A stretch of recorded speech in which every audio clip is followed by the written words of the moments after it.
Halo semuanya, Assalamualaikum warahmatullahi wabarakatuh. Perkenalkan, nama saya Intan Ayu dengan NPM A1A023109. Pada video ini saya akan menjelaskan materi tentang pembelajaran sastra.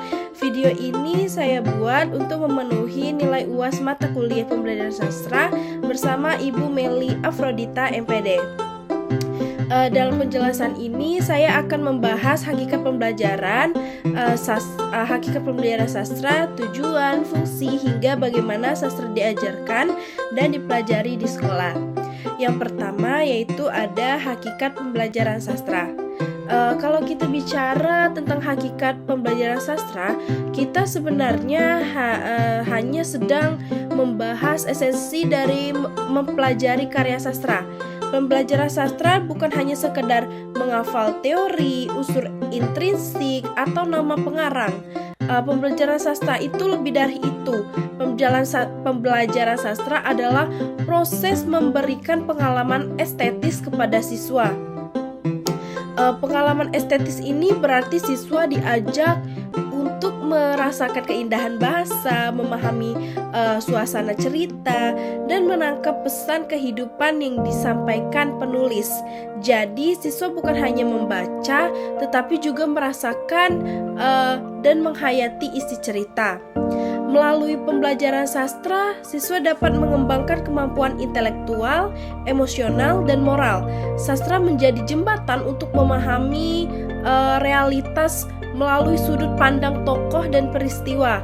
Dari cerita sederhana, siswa belajar tentang empati, konflik, nilai-nilai kemanusiaan, serta cara memahami situasi kehidupan. Itulah inti hakikat pembelajaran sastra. Yang kedua ada tujuan pembelajaran sastra. Pembelajaran sastra memiliki beberapa tujuan penting. Tujuan pertama adalah menumbuhkan apresiasi siswa terhadap karya sastra. Siswa belajar memahami, menikmati, dan menilai karya yang lebih mendalam. Tujuan kedua adalah mengembangkan kemampuan berbahasa. Sastra menghadirkan bahasa yang kreatif dan indah sehingga membantu memperkaya kosakata, memperbaiki kemampuan menulis, dan meningkatkan keterampilan berbahasa atau membaca. Tujuan ketiga adalah menanamkan nilai moral, sosial, budaya melalui tokoh dan konflik dalam cerita. Siswa belajar memahami berbagai situasi kehidupan nyata.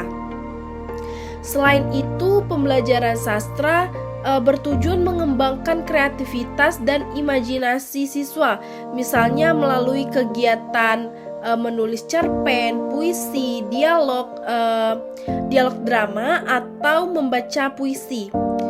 Jadi tujuan pembelajaran sastra bukan hanya kognitif, tetapi emosional dan kreatif. Baiklah, kemudian yang ketiga ada fungsi pembelajaran sastra. Baiklah, fungsi pembelajaran sastra adalah pembelajaran sastra juga memiliki fungsi yang bermanfaat bagi perkembangan siswa. Yang pertama ada fungsi edukatif, membantu siswa mendapatkan pelajaran moral dan pengetahuan tentang kehidupan. Yang kedua ada fungsi reaktif, memberikan hiburan dan kenyamanan emosional kepada siswa membaca cerita atau puisi. Kemudian lalu ada fungsi estetis, yaitu mengajarkan keindahan bahasa. Fungsi kultural, memperkenalkan budaya dan tradisi masyarakat melalui karya sastra.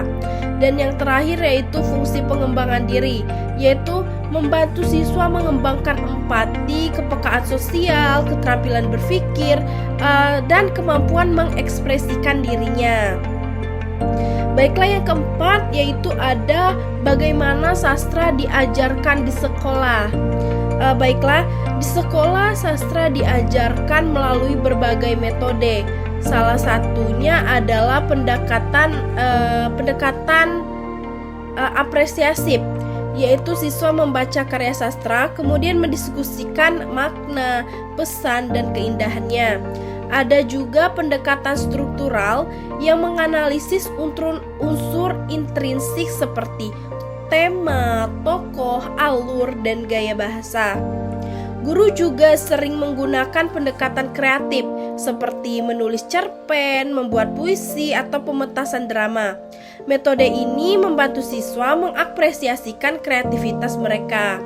Selain itu, pembelajaran sastra juga dilakukan melalui diskusi kelompok, resensi buku, membaca puisi, atau menggunakan media digital seperti film adaptasi atau audiobook. Pendekatan ini membuat pembelajaran sastra lebih menarik dan relevan dengan kehidupan siswa. Yang kelima yaitu bagaimana siswa mempelajari sastra. Dari sisi siswa sih, pembelajaran sastra dipelajari melalui keterlibatan langsung dengan teks. Siswa membaca karya, memahami alur, menafsirkan tokoh, dan menganalisis pesan yang ingin disampaikan penulis. Siswa juga belajar sastra melalui kegiatan menulis seperti membuat puisi atau cerpen. Mereka belajar mengelola bahasa, menyusun konflik, dan menyampaikan ide kreatifnya. Selain itu, belajar sastra melalui kegiatan menulis. Mereka belajar mengolah bahasa, menyusun konflik, dan menyampaikan ide secara kreatif. Selain itu, belajar sastra bisa dilakukan melalui diskusi kelompok, presentasi, resensi buku, hingga proyek kreatif seperti drama kelas. Semua ini membuat siswa tidak hanya belajar teori, tapi juga merasakan pengalaman secara langsung atau pengalaman sastra secara langsung.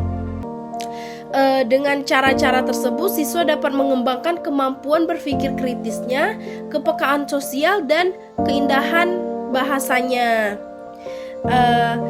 Baiklah, demikian penjelasan saya mengenai pembelajaran sastra, mulai dari hakikat, tujuan, fungsi, sampai bagaimana sastra diajarkan atau dipelajari di sekolah.